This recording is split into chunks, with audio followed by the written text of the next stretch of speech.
Hello everybody, welcome to my channel How to Solve Physics. My name is Praveen Gupta. आज chapter 6 electromagnetic induction start करने जा रहे हैं जो कि क्लास 12th एनसीईआरटी फर्स्ट का 6th टॉपिक है। इसे हम दो लेक्चर्स में डिवाइड कर रहे हैं। वेरी फर्स्ट इलेक्ट्रोमैग्नेटिक इंडक्शन का फर्स्ट पार्ट लेंगे जिसमें कि बेसिक लॉज को डिस्कस करेंगे और सेकंड इलेक्ट्रोमैग्नेटिक इंडक्शन का रिमेनिंग सेकंड पार्ट। तो आज का फर्स्ट लेक्चर स्टार्ट करते हैं इलेक्ट्रोमैग्नेटिक इंडक्शन। पहले जान लेते हैं इसमें कौन कौन से टॉपिक्स हम कवर करने जा रहे हैं। वेरी फर्स्ट हमको ज़रूरत पड़ेगा मैग्नेटिक फ्लक्स का, फिर मैग्नेटिक फ्लक्स में जो चेंजेस होगा उससे फैराडे लॉ बनेगा, आफ्टर दैट लेंज लॉ और फिर Lenz law, law of conservation of energy. इनसे रिलेटेड डिफरेंट टाइप्स की बहुत सारी प्रॉब्लम्स डिस्कस करेंगे जिससे कि ये फर्स्ट लेक्चर आपको क्लियर हो जाए।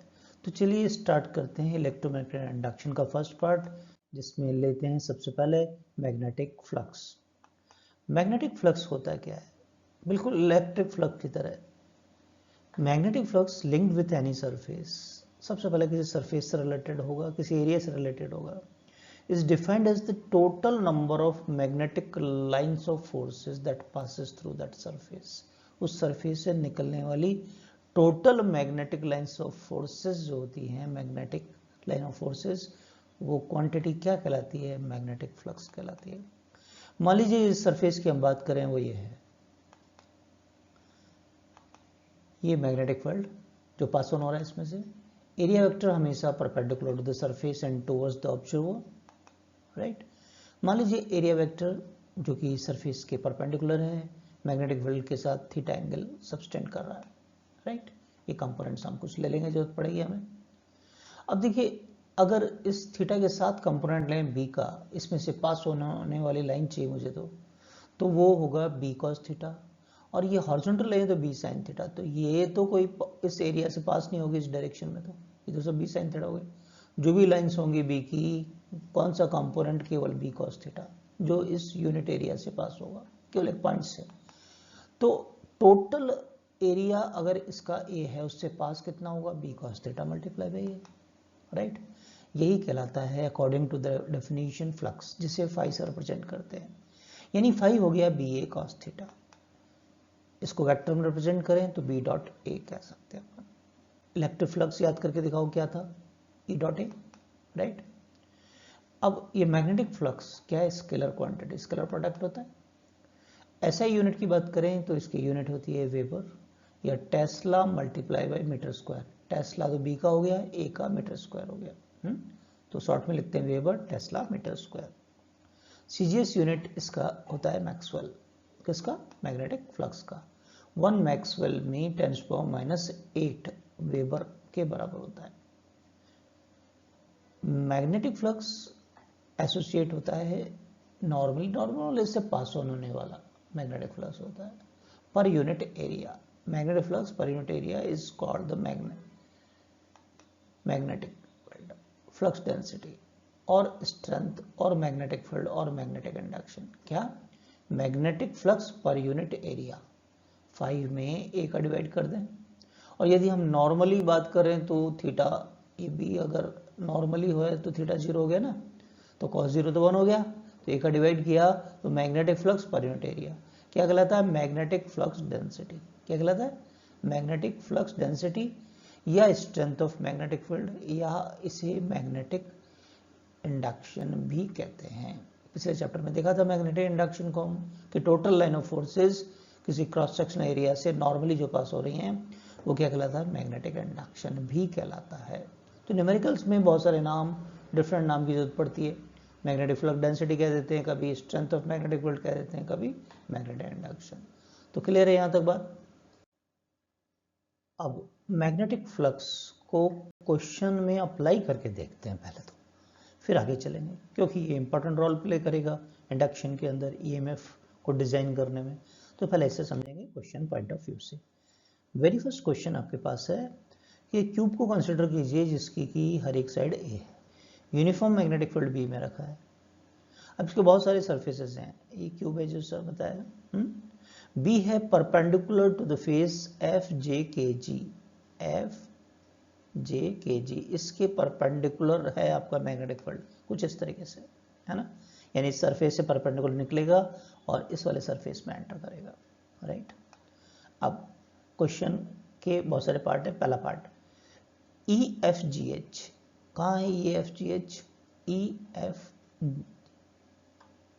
जी एच, ये आपकी तरफ वाला ई एफ जी एच, ये वाला सरफेस, इस सरफेस से कितना फ्लक्स पास ऑन हो रहा है। सबसे पहले तो आप खुद देखिए कि magnetic flux passing through the given area क्या होता है? B A cos theta. क्या होता है? B A cos theta. क्या ये जो आपके सामने सरफेस है, इसका एरिया वेक्टर की बात करूंगा तो perpendicular surface and towards you, screen के परपेंडिकुलर, जिस भी स्क्रीन पे आप देख रहे हैं उसके परपेंडिकुलर आपकी तरफ हो गया। तो ये एरिया वेक्टर इस बी के साथ, तो जो रेड लाइन से बताया है, परपेंडिकुलर हो गया। तो मतलब थीटा कितना हो गया? 90। थीटा 90 हो गया तो फ्लक्स कितना होगा? 0। तो फर्स्ट पार्ट का आंसर कितना होगा? 0। भाई लाइन ऑफ फोर्सेस तो ऐसे जा रही है ना, आपकी तरफ थोड़े आ रहे हैं, फ्लक्स आ ही नहीं रहा, तो उसको क्या कह देंगे अपन? 0। Next part of the same question, E F J I, E F J I, बिल्कुल इसी तरीके से एरिया वेक्टर की बात करें तो आप खुद से देखो कि अगर ये सरफेस को मैं अलग से बना दूं, ई एफ जे आई है, तो एरिया वेक्टर तो ऐसे हो गया परपेंडिकुलर, ठीक बात है। और बी का डायरेक्शन ऐसे है आपका, ये देखिए आप, बी का डायरेक्शन ये है, तो दोनों एक दूसरे के साथ में कितने पर है? ये तो 90 डिग्री है, तो फ्लक्स कितना होगा? 0। इससे भी पास हो रही है कुछ लाइन से, ई एफ जे आई नहीं हो रही है ना पास, ये वो तो ऐसे सीधी निकल रहे हैं, इसमें से थोड़ी जा रही है, तो क्या बोलेंगे अपन? फ्लक्स की वैल्यू कितनी होगी? 0। क्लियर है ना। नेक्स्ट पार्ट क्वेश्चन का, third part, face E I L H, E I L H, ये लेफ्ट वाला, ये वाला फेस, इसकी बात हो रही है? तो ये अलग से बना लेते हैं अपन surface. Area vector perpendicular surface and towards the observer, observer तो यहाँ से दिखेगा अंदर जाके थोड़ी, यहाँ से एरिया वेक्टर ऐसा होगा इसका, और बी का डायरेक्शन आपको दिखाई दे रहा है, ये है। दोनों के बीच का एंगल कितना है? 180 है इस बार, और cos 180 कितना होता है? -1। तो इससे फ्लक्स रिलेटेड लिंक्ड फ्लक्स कितना कहलाएगा? -BA, और हर एक साइड A है तो -BA² हो गया, ठीक बात है। Next F J K G, F J K जी, ये वाला सरफेस, इसकी बात हो रही है, ये अलग से बना लेते हैं। F J K G, area vector perpendicular surface and towards the observer, यानी ऐसे बी, ये दोनों के बीच का एंगल कितना है? 0। तो बी ए और cos 0 कितना होता है? +1, तो कितना हो जाएगा? बी ए या प्लस बी ए। और एरिया क्या है? क्रॉस सेक्शन एरिया, क्यूब है, हर एक साइड है, तो A² BA² हो गया। क्लियर हो गया फ्लक्स की कैलकुलेशन कैसे करना है? ओके, अब फैराडे लॉ की तरफ बढ़ रहे हैं हम, उसमें हमें चाहिएगा कि मैग्नेटिक फ्लक्स में चेंज कैसे कैसे हो सकता है। तो पहले उसे सीख लेते हैं कि मैग्नेटिक फ्लक्स में चेंज कैसे कैसे हो सकता है। फ्लक्स होता क्या है? B A cos theta. इन तीन क्वांटिटी नजर आ रही है मेरे को, बी ए और थीटा, इन तीनों में से एक भी चीज चेंज हो गई, जैसे मैग्नेटिक फ्लक्स कब चेंज हो सकता है? या तो बी चेंज हो जाए, यानी strength of magnetic field change हो जाए, या area of cross section of the coil, जो भी है जिससे रिलेटेड बात करेंगे अपन, ए चेंज हो जाए, या थीटा में चेंज हो जाए। थीटा में यानी orientation coil with the magnetic field theta, या इनके किसी कॉम्बिनेशन में, एक से ज़्यादा भी हो सकता है, उनमें से चेंज हो जाए तो फाई में चेंज आ जाएगा, ठीक बात। अब एक एक का इफेक्ट देखते हैं। सबसे पहले स्ट्रेंथ ऑफ मैग्नेटिक फील्ड में चेंज होने से कैसे फ्लक्स में चेंज होता है। फाई क्या होता है? बी ए कॉस थीटा, यानी फाई प्रोपोर्शनल तो है बी के, तो बी चेंज हो जाएगा तो फाई चेंज हो जाएगा। कैसे? मान लीजिए एक मैग्नेट है जो कि एक कॉइल की तरफ जा रहा है, कॉइल की तरफ जा रहा है, तो ये लाइन ऑफ फोर्सेस इसमें से पास ऑन होगी। जैसे जैसे मैग्नेट इसकी तरफ बढ़ेगा, क्या मोर स्ट्रॉन्गर फील्ड लाइंस इसमें से पास ऑन नहीं होगी? यस। तो इसमें से जाने वाला जो बी है उसका स्ट्रेंथ चेंज हो रहा है ना भाई, मैग्नेट से दूर स्ट्रेंथ कम होती है, राइट।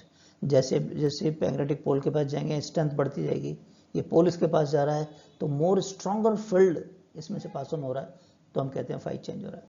क्लियर? नेक्स्ट लेते हैं, by changing the area of the coil, ए जो कि मैग्नेटिक फील्ड में अवेलेबल होता है।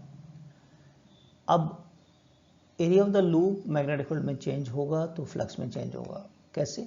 फाई क्या होता है? बी ए कॉस थीटा, तो एरिया के भी प्रोपोर्शनल होता है। कैसे? एक एग्जांपल लेते हैं।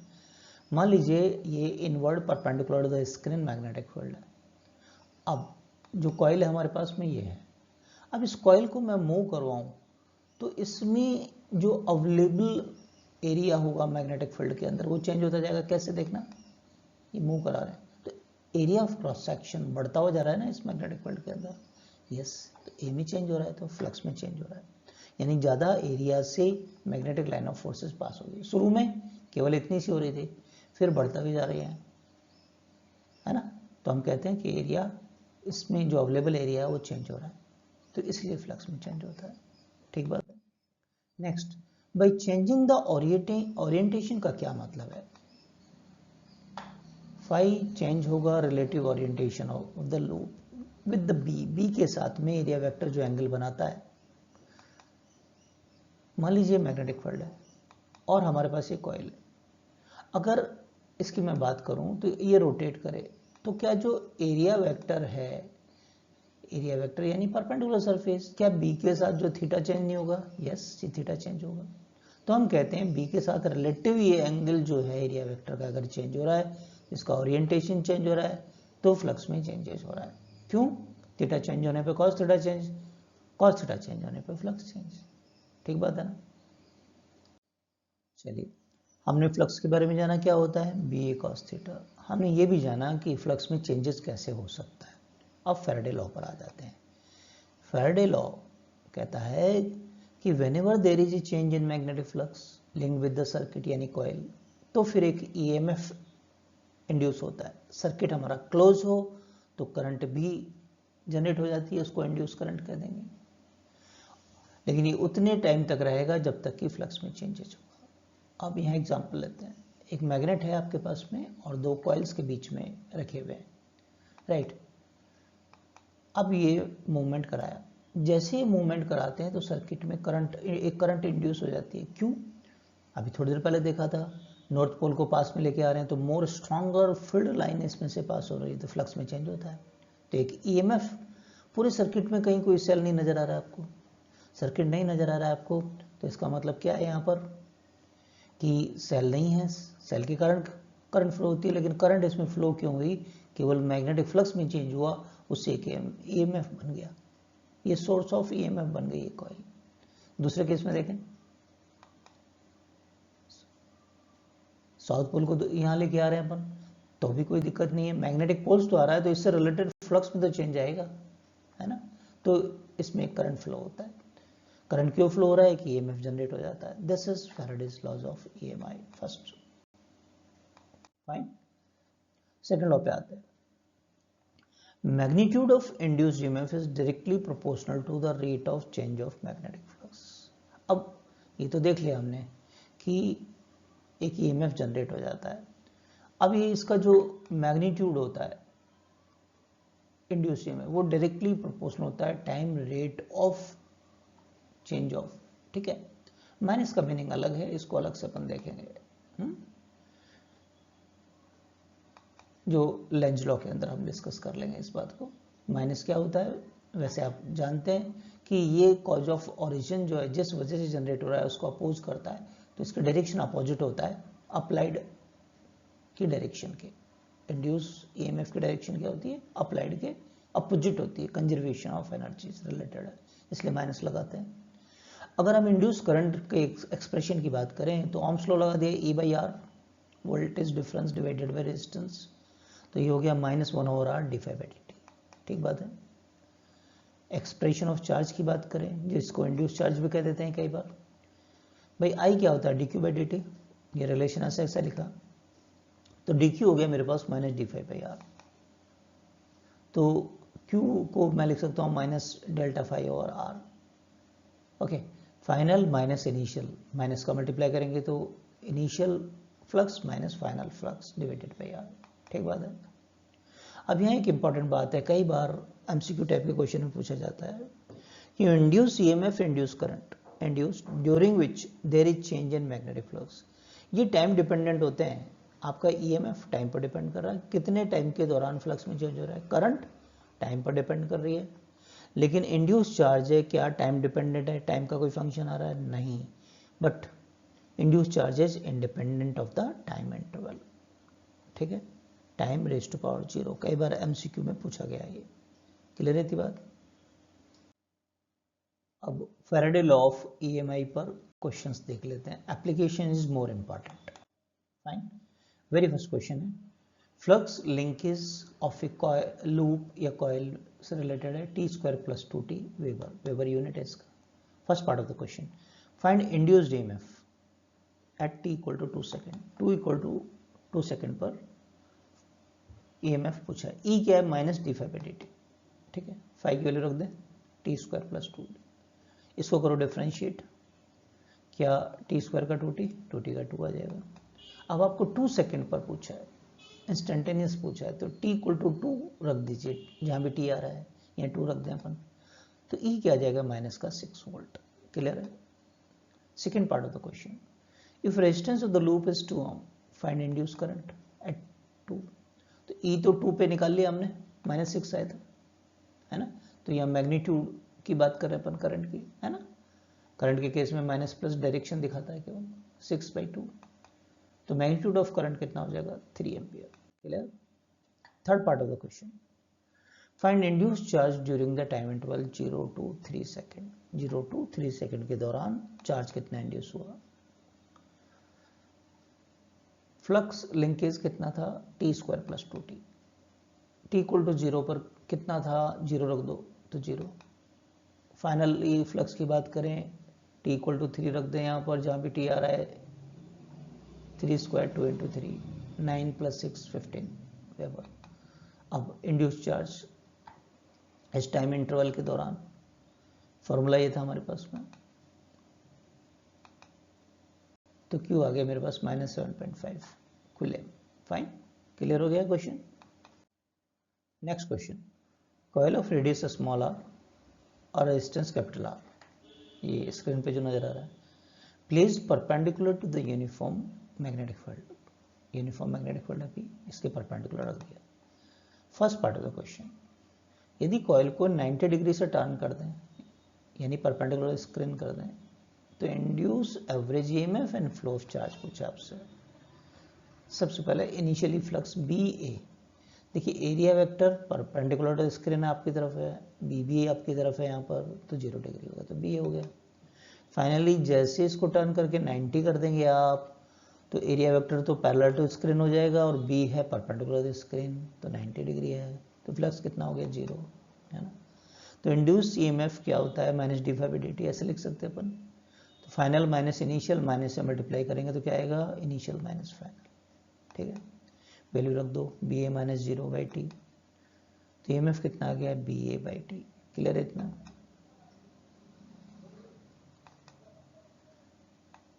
अब बात करते हैं फ्लो ऑफ इंड्यूस चार्ज की।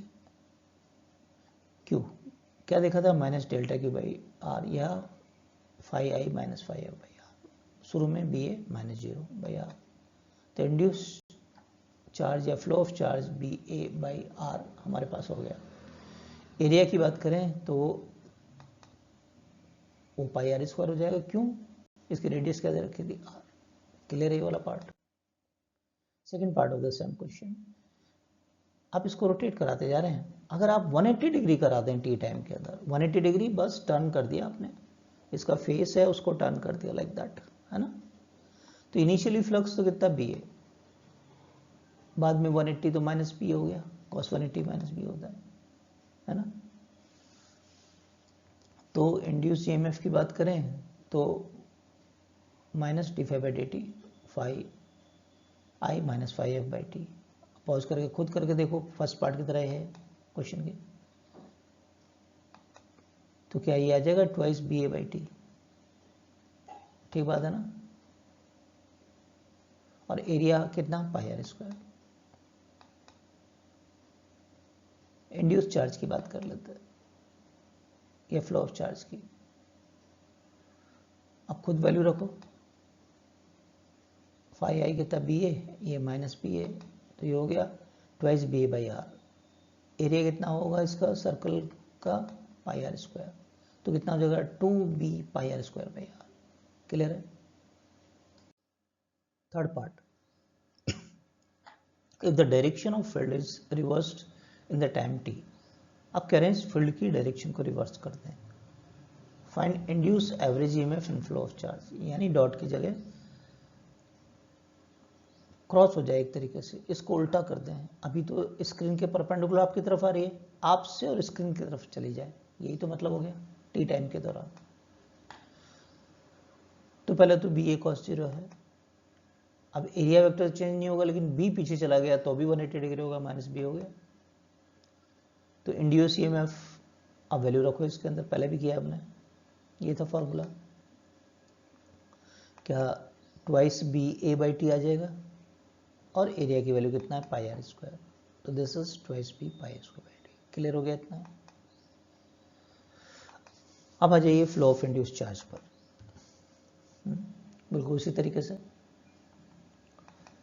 करके देखो खुद से पॉज करके, क्या ये आ जाएगा twice B A by R, और एरिया की वैल्यू रख दो तो 2b pi R square by capital R. ठीक हो गया। एक और लेते हैं, if coil is initially placed with the plane parallel to the field. इस बार देखिए फील्ड क्या है, प्लेन में ऑफ द स्क्रीन में ही है, और आपका लूप भी इसी में ही है। If it is turn through the 180 degree in T, अब इसको 180 डिग्री से टर्न कर दिया तो EMF and flow of charge पूछा है। इनिशियली फ्लक्स की बात करें, एरिया वेक्टर आपकी तरफ है, तो क्या इस बी के साथ 90 डिग्री नहीं है, तो शुरू में इस बार 0 है।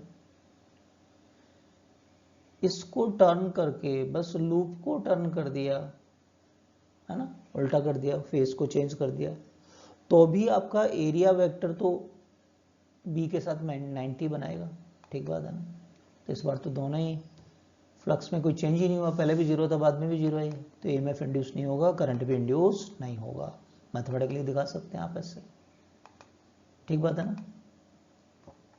कोई चार्ज भी फ्लो नहीं होगा क्योंकि इंडक्शन हो ही नहीं रहा, इनिशियल और फाइनल फ्लक्स 0 है यहाँ पे, तो इंड्यूस चार्ज की वैल्यू कितनी होगी 0।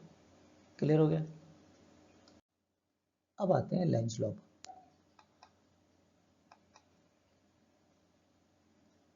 हमने देखा था जब मैग्नेट को इसके पास में लेके आ रहे हैं तो इस सर्किट के अंदर जो कॉइल से कनेक्टेड है गैलोमीटर, इसमें से करंट फ्लो होता है। ठीक है, क्योंकि ईएमएफ में चेंजेस हो रहे हैं। तो direction of induce EMF induce current in such a way that it opposes the change that is producing it.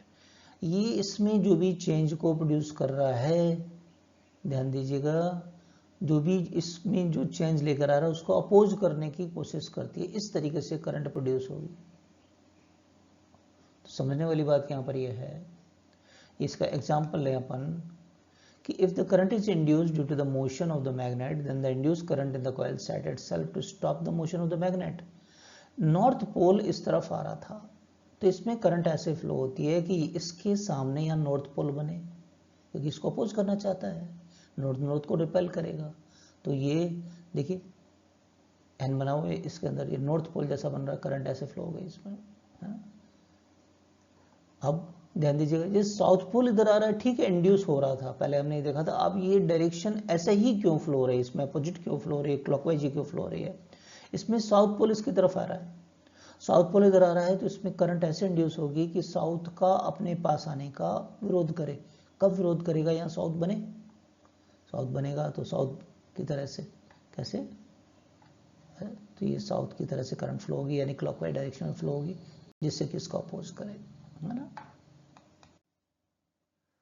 Second example लेते हैं, if the current is induced due to the change in the current in the primary.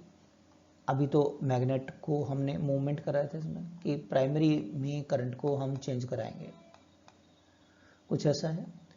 इस पर ये primary है, इसमें cell जोड़ा है, इसमें करंट फ्लो करवाएंगे अपन, और सेकेंडरी के अंदर कोई सेल नहीं है, इसमें करंट फ्लो होगा। अब देखिए सेल के प्लस टर्मिनल से माइनस की तरफ से करंट फ्लो होगा, राइट, ओके। तो इसे इधर साउथ बन रहा है, तो सेकेंडरी ये अपने में होने वाले चेंजेस का विरोध करेगा, तो यहाँ पर क्या ये सेकेंडरी में अपना ये साउथ का फॉर्मेशन करना चाहेगा। तो when the primary circuit is close, current grow from 0 to maximum value, तो इसमें करंट 0 से मैक्सिमम की तरफ फ्लो होएगा, है ना, स्टेप स्टेप देगा। During the period changing current induced changing the magnetic flux across the primary coil, तो यहाँ मैग्नेटिक फ्लक्स में चेंज हो रहा है प्राइमरी से रिलेटेड। तो मैग्नेटिक फ्लक्स में चेंज होता है जिससे सेकेंडरी में एक इंड्यूस ईएमएफ जनरेट हो जाएगा फैराडे लॉ से। तो डिफ्लेक्शन द गैलोमीटर उतनी देर रहेगा जितनी देर तक प्राइमरी के अंदर हम चेंज करते रहेंगे। अब ने बंद कर दिया तो यहाँ कोई भी फिर करंट फ्लो नहीं होगा। This is also important. क्या हमने देखा था ईएमएफ टाइम डिपेंडेंट होता है, ठीक है। जैसे आप की लगाएंगे तो 0 से मैक्सिमम वैल्यू तक करंट चेंज होगा, उतनी देर फ्लक्स में चेंज होगा, उतनी देर तो गैलोमीटर डिफ्लेक्शन शो करेगा। जैसे ही मैक्सिमम वैल्यू पर पहुंचा, करंट स्टेबल हुई, करंट में चेंज होना बंद हो गया, फ्लक्स में चेंज होना बंद, तो इसमें इंडक्शन बंद हो जाएगा, करंट नहीं शो करेगा। देखिए फिर बाद में करंट नहीं शो किया है हमने यहाँ पे। तो टाइम डिपेंडेंट भी होता है, ये ध्यान रहे। When the primary circuit is open, यदि हम सर्किट को ओपन करें, सेल लगी हुई जो है सर्किट उसको हम ओपन करते हैं, तो करंट क्या होगा, मैक्सिमम से 0 डिक्रीज होगा।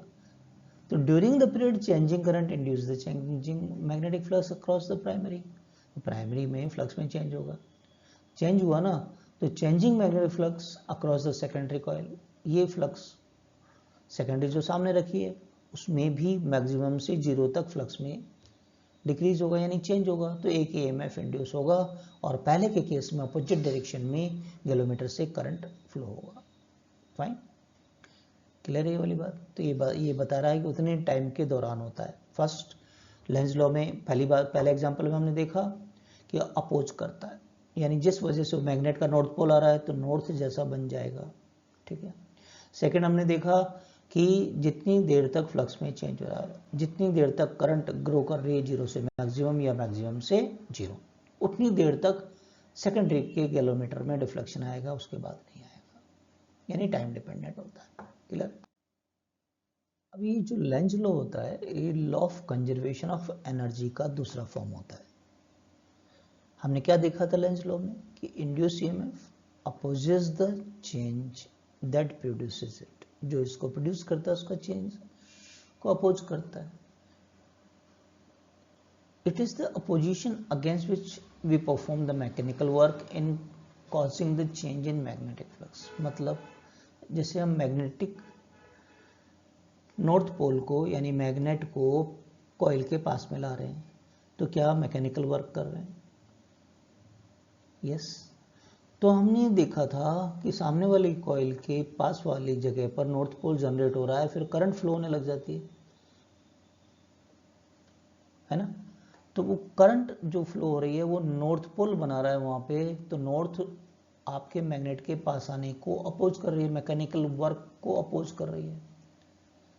अब ये मैकेनिकल एनर्जी तो इलेक्ट्रिकल एनर्जी में कन्वर्ट हो रही है, ये कैसे कहा? करंट फ्लो होने लग गई ना, करंट फ्लो होने लग गई तो इसका मतलब इलेक्ट्रिकल एनर्जी वहां जनरेट हो गई है। दस the Lenz law is accordance with the law of conservation of energy. ठीक बात है। क्या थोड़ी देर के लिए मान लें कि induce EMF does not oppose, थोड़ी देर के लिए जो भी चेंजेस हो रहा है उसको अपोज नहीं करे, अपोज नहीं करे तो क्या होगा? थोड़ा सा भी जो मैग्नेटिक फ्लक्स में चेंज होगा उससे इंड्यूस करंट जनरेट होगा, है ना।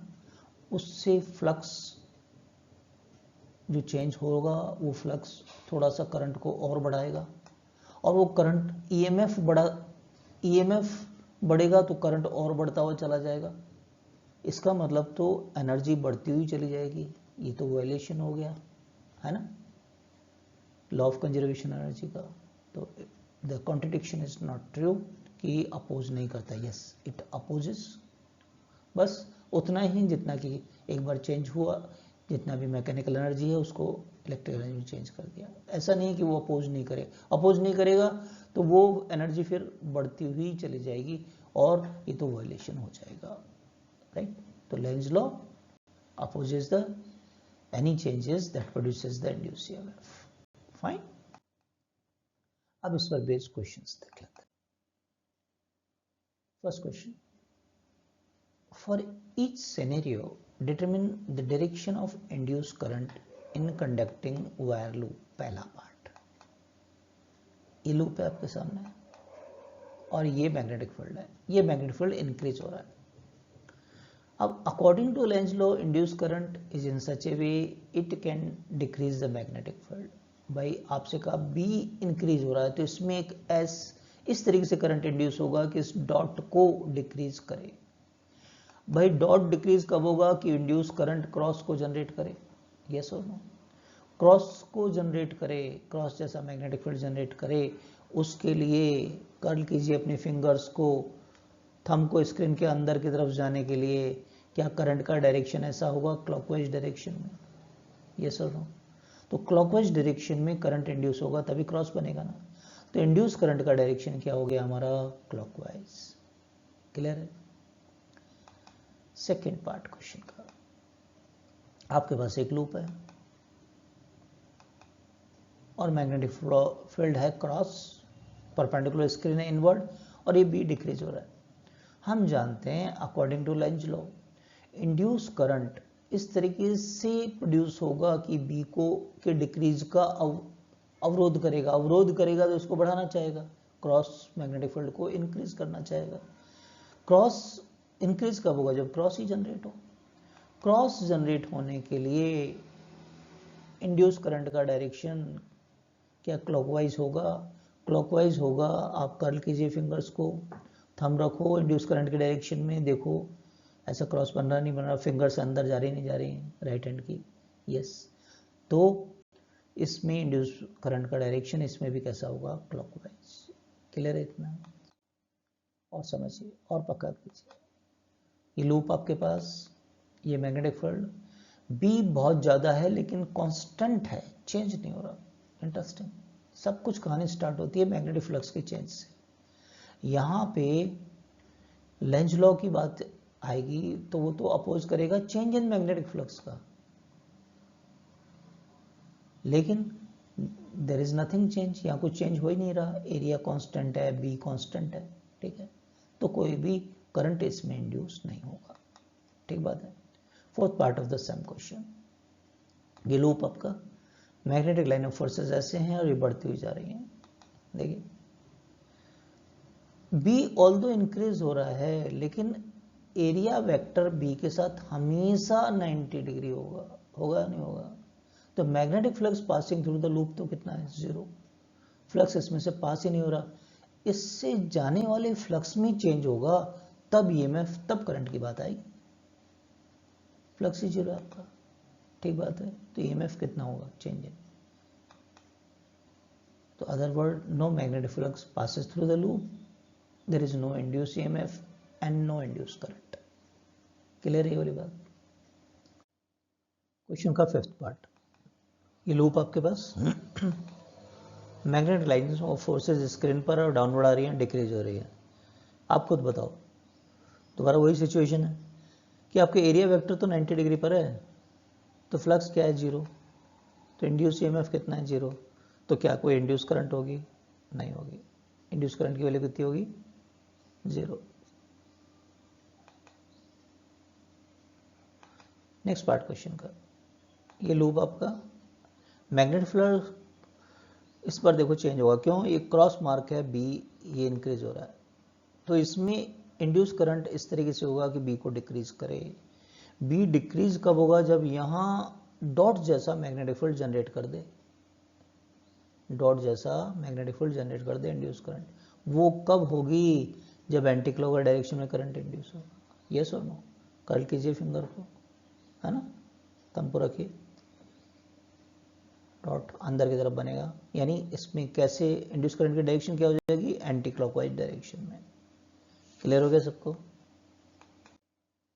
नेक्स्ट क्वेश्चन अलग लेते हैं, determine the direction of induce current if B is uniform, B is uniform in space in the YZ direction, Y और आपकी तरफ तो कांस्टेंट वैल्यू है, लेकिन X डायरेक्शन में देखो ये डिक्रीज होता जा रहा है, इसकी डेंसिटी कम करते हुए चले गए क्रॉस की।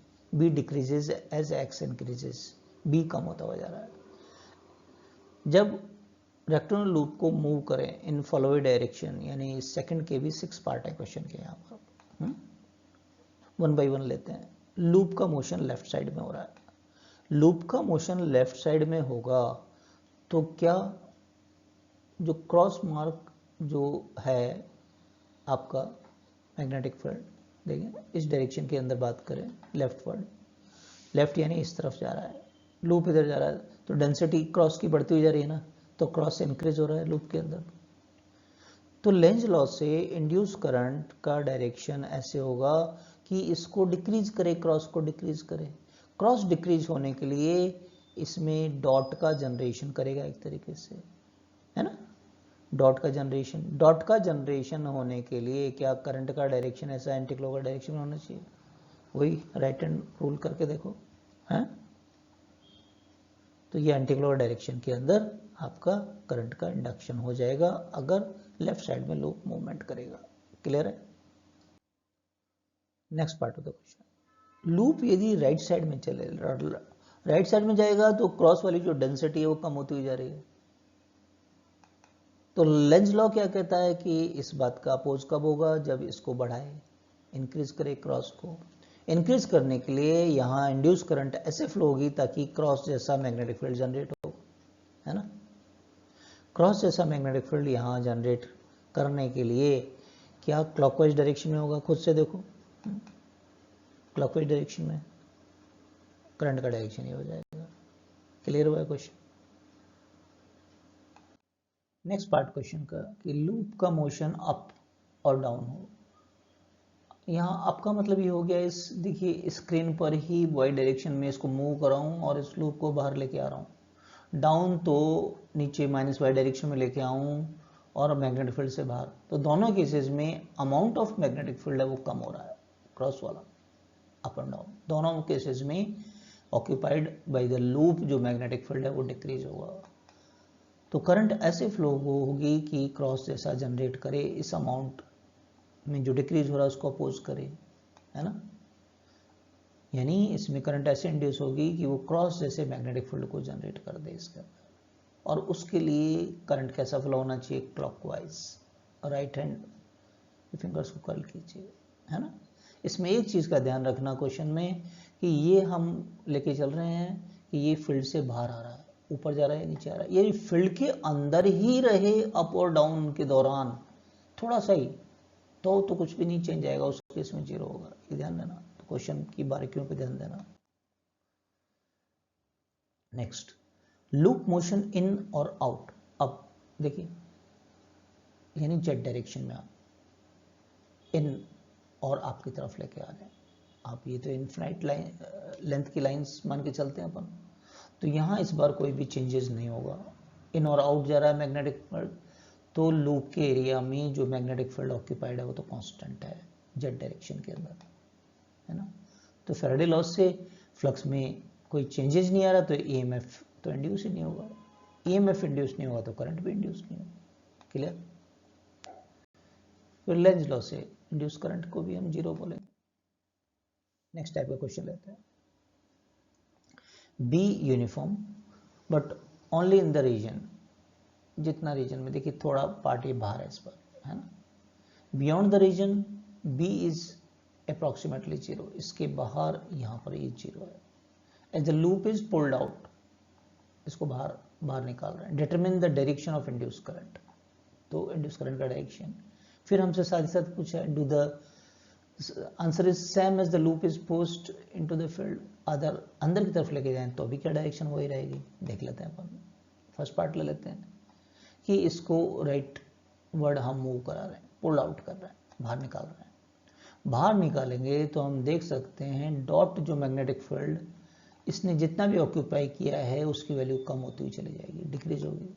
तो इसमें करंट ऐसे फ्लो होगा कि इस डॉट को ही जनरेट करे, डॉट को ही जनरेट करे। डॉट को जनरेट करने के लिए यहाँ डॉट जनरेशन होना चाहिए, तो करंट का डायरेक्शन कैसा होना चाहिए, फिर एंटी क्लॉकवाइज डायरेक्शन में, ये सब एंटी क्लॉक डायरेक्शन में करंट फ्लो होगा लाइक दिस, ऐसा, है ना।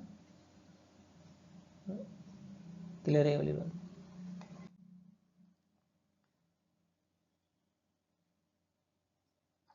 अब इसका जो सेकंड पार्ट पूछा था हमसे उसकी बात कर लेते हैं। क्या आंसर हमारा सेम रहेगा?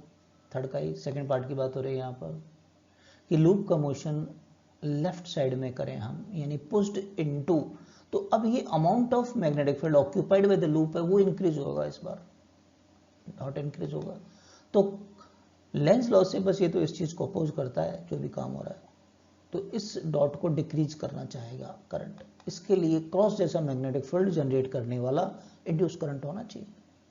ये सब नो, क्रॉस को जनरेट करने वाला क्या होगा? क्लॉकवाइज होगा क्या? लाइक दिस, है ना? करंट ऐसे फ्लो होगा क्लॉकवाइज डायरेक्शन में।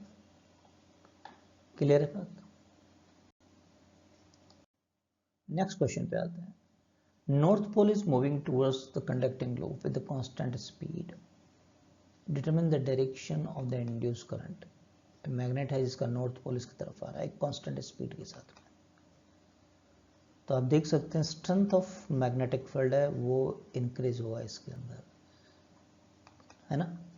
लूप मूव्स लेफ्टवर्ड तो magnetic field passing through the area of the loop that increases, है ना? तो according Lenz law induce current is in such a way it can oppose its cause of origin. Cause of origin क्या है? North pole पास आ रहा है, तो यहाँ current ऐसे फ्लो होगी कि वो नॉर्थ पोल बनाए जैसे नॉर्थ को रिपेल कर सके। तो induce current is in such a way that there is a formation of north pole in loop at face opposite to the north pole of the magnet. तो यहाँ north जैसा बनेगा, नॉर्थ बनेगा तो करंट ऐसे फ्लो होगी, यानी इस फेस में इस तरीके से फ्लो होगी तो एंटी क्लॉक डायरेक्शन में करंट हो जाएगी। यस और no? Anti clock direction. Clear है वाली बात? अब इसी तरह का एक क्वेश्चन लेते हैं कि इस बार हम दूर लेके जाते हैं मैग्नेट को। वही सिचुएशन है, ये मैग्नेट को दूर लेके जा रहे हैं, नॉर्थ पोल दूर जा रहा है। नॉर्थ पोल दूर जा रहा है तो इससे रिलेटेड जो स्ट्रॉन्ग मैग्नेटिक फील्ड था वो इसमें क्वांटिटी मैग्नीट्यूड में कम होता हुआ चला जाएगा कि नॉर्थ पोल दूर होता हुआ जा रहा है। मैग्नेटिक पोल से दूर जाते हैं तो मैग्नेटिक फील्ड स्ट्रेंथ कम होती जाती है ना, है ना? तो as the loop moves rightward magnetic field passing through area of the loop decreases, है ना? स्ट्रेंथ कम होती हुई चली जाएगी, यहाँ ज़्यादा है, यहाँ ज़्यादा, यहाँ कम है, कम है, कम है, ऐसे। तो इसमें ऐसे करंट फ्लो होगा कि इसको अपोज करे। अपोज कब होगा? कि नॉर्थ दूर जा रहा है, नॉर्थ अट्रैक्ट हो तो यहाँ साउथ बनना चाहिए, इसका मतलब, है ना? तो that is why induce current in such a way that there is a formation of south pole. कैसा पोल बनेगा? साउथ पोल जैसा बनना है। साउथ पोल बनेगा तो करंट कैसा हो जाएगा? क्या क्लॉकवाइज हो जाएगी क्या? यस और नो? कैसे फ्लो होगी current? Clockwise direction, like this. Fine. Find nature of induced charge on plate X and Y of the capacitor. की प्लेट है, कंडक्टिंग प्लेट्स हैं, एक मैग्नेटिक फील्ड है, वो क्वांटिटी इंक्रीज होती हुई जा रही है तो फ्लक्स तो चेंज होगा।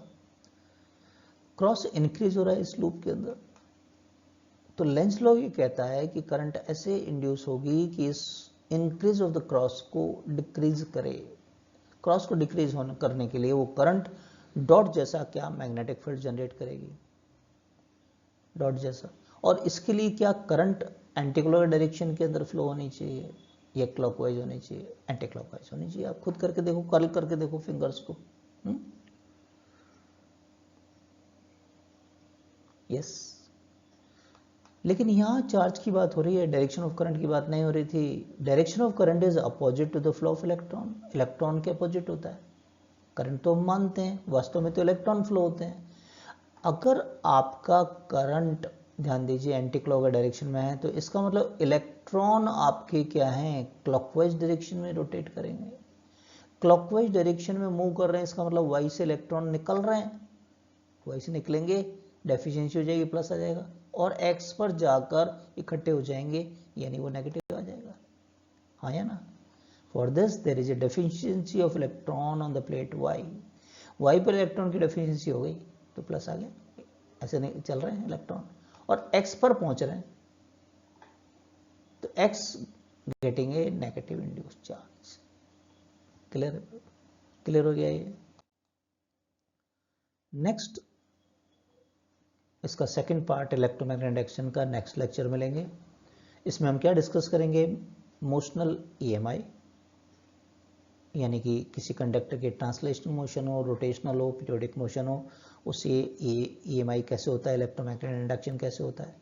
फिर स्टैटिक EMI को डिस्कस करेंगे, सेल्फ इंडक्शन, म्यूचुअल इंडक्शन, फिर एडी करंट को। फिर एक इंपॉर्टेंट आर्टिकल आजकल कंपटीशन में पूछा जाने लगा है, इंड्यूस इलेक्ट्रिक फील्ड। और फिर AC जनरेटर का फॉर्मेशन करेंगे अपन, जो कि फिर नेक्स्ट 7 चैप्टर में AC वाला ऑल्टरनेटिंग करंट वाले चैप्टर में हमारे काम में आएगा। साथ ही साथ इससे रिलेटेड न्यूमेरिकल्स को कैसे डील करते हैं वो देखेंगे। तो जो फर्स्ट टाइम आए वो सब्सक्राइब कीजिए, लाइक कीजिए, शेयर कीजिए अपने दोस्तों को। Thank you for watching. मिलते हैं next part of the electromagnetic induction में। Till then, thank you very much, take care.